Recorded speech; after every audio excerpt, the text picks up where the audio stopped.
ஆதி சதுர்வேதங்கள் ஓதும் பரஞ்சோதியே எங்கள் அச்சனார் கோவில் அரசே.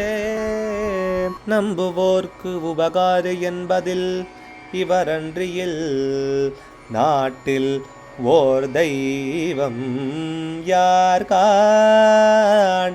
ஆதி சதுர்வேதங்கள் ஓதும் பரஞ்சோதியே எங்கள் அச்சனார்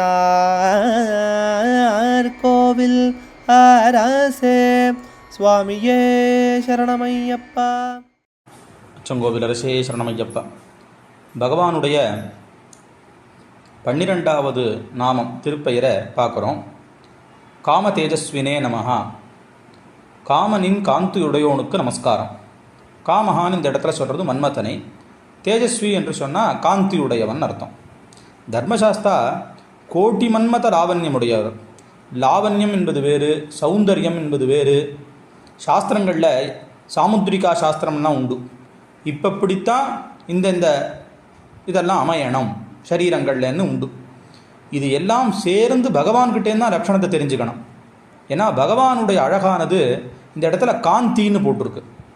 அழகுங்கிறது பொதுவாக எல்லாருக்கும் ஏறும் குறையும். ஆனால் பகவானுக்கு தேஜஸ், அது காந்தின்னு சொன்னதுனால அது என்றும் குறையாதது. அது என்றைக்கும் வளர வளர வளர இருக்கக்கூடியது. ஒரு புஷ்பமோ ஒரு ஆபரணங்களோ பகவானை சேர்ந்துட்டா அழிவதில்லை, அதுக்கு அழகு சேர்றது. அதனாலேயே அவரை சார்ந்துட்டா நமக்கும் அதே போலங்கிறது தான் அந்த இடத்துல தெரிஞ்சுக்கக்கூடிய விஷயம். அதனால் இந்த இடத்துல தன்னுடைய அழகுனால மன்மதனுடைய கர்வத்தை போக்கினவர் அப்படிங்கிற ஒரு அர்த்தம் இங்கே துவனிக்கிறது. இதற்கே கந்தர்ப்பதர்ப்பஹாரினே நமஹா அப்படிங்கிற 250வது நாமாவும் 280வது நாமம் இதுக்கு உதாரணமாக இருக்குது. இதில் இன்னொரு விஷயம், கண்டோரை எல்லாம் காந்தமென ஈர்த்து தன்னை திருப்பி திருப்பி திருப்பி தரிசிக்க வரவழைக்கிற அழகு. இதுக்கு இன்னொரு அர்த்தமும் உண்டு. தனது இஷ்டப்படி ஒளி வீசுவனுக்கு நமஸ்காரம். காமஹான்னு சொன்னதுனால தன் விருப்பப்படி ஒளி வீசுபவன். அதனால் பக்தர்களுடைய விருப்பப்படி ஒளி வீசுவனுக்கும் ஒரு நமஸ்காரம். பக்தர்கள் எப்படி பகவானை பிரார்த்தனை பண்ணி அவனை வழிபடுறார்களோ அதற்கு பிரகாரம் ஒளி வீசுபவன். இதில் ஒரு விஷயம் ஆச்சரியமாக, தனது தந்தையினுடைய விருப்பப்படி மகர சங்கிரமணத்தன்று காந்தமலையில் மகரஜோதியாக காட்சி கொடுக்கிறவர். அதனால தான் ஒரு பாட்டில் கூட ஒரு இது உண்டு, காந்தமலை ஜோதி எங்களை காந்தமென இழுக்கிறதுன்னு சொல்கிறது உண்டு.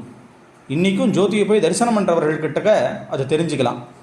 திருப்பி திருப்பி திருப்பி திருப்பி பெரிய பாதையில் கருணு முருடா அத்தனை இயற்கையினுடைய இதெல்லாம் தாண்டி நடந்து அந்த பகவான் அந்த இடத்துல ஒளியும் போது அந்த ஒரு நிமிஷம் தரிசனம் பண்ணுறதான ஆனந்தத்தை அனுபவிப்பவர்களுக்கு மாத்திரமே தெரிஞ்சுக்க முடியும். அதனால் விசேஷமான ஒளியுள்ளவன், குறையாத ஒளியுள்ளவன் அப்படிங்கிற அர்த்தங்கள்லாம் இதுக்கு பொருந்துறது. காம தேஜஸ்வினே நமஹா அப்படிங்கிற நாமாவினுடைய அர்த்தம் இப்படியாக அமைந்திருக்கிறது. அச்சங்கோவில் அரசே சரணமையப்பா.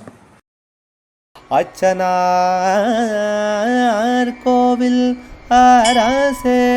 சுவாமியே சரணமையப்பா.